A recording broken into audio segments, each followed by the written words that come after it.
Out in the shop today working on a quick project for the shop. It's going to be a mount for this 2-ton chain hoist.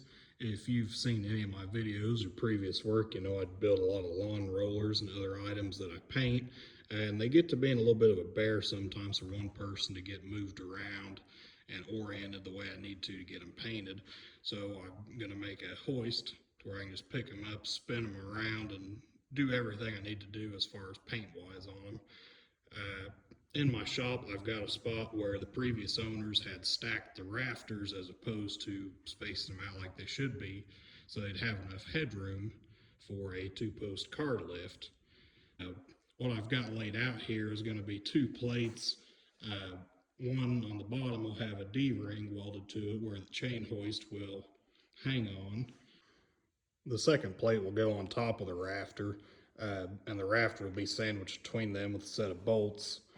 I'm going to go ahead and I've got my Skilsaw Outlaw metal cutting circular saw set up to cut through this 1/2-inch plate.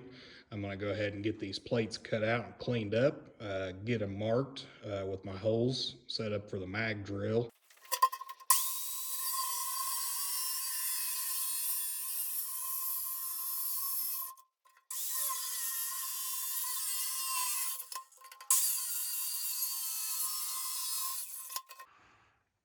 Hopefully you can see how clean the cut is on these plates. That Skilsaw Outlaw made quick work of these. About 2 minutes total for the 32 inches of cut with minimal cleanup.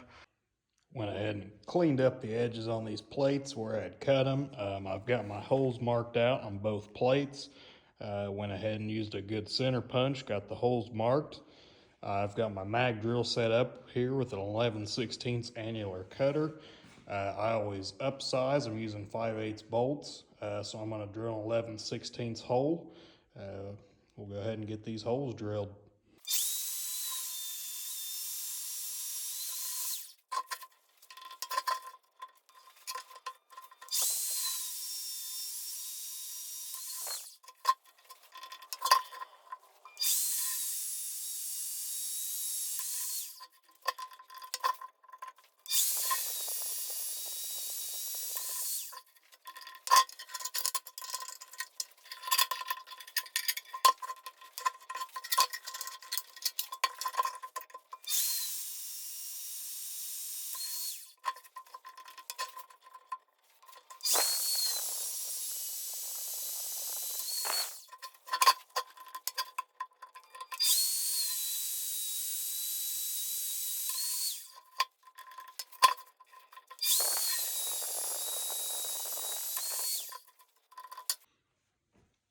Mag drill and the annular cutter makes quick work of drilling big holes. I got these 8 holes drilled in right about 8 minutes. I'm going to go ahead and I like to take a flap disc and clean up the holes a little bit. I'm going to go ahead and do that, grind my spot where the D-ring's going to be welded and get it welded on.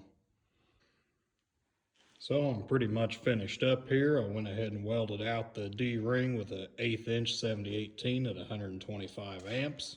Should be more than enough strength to do what I'm wanting to do here.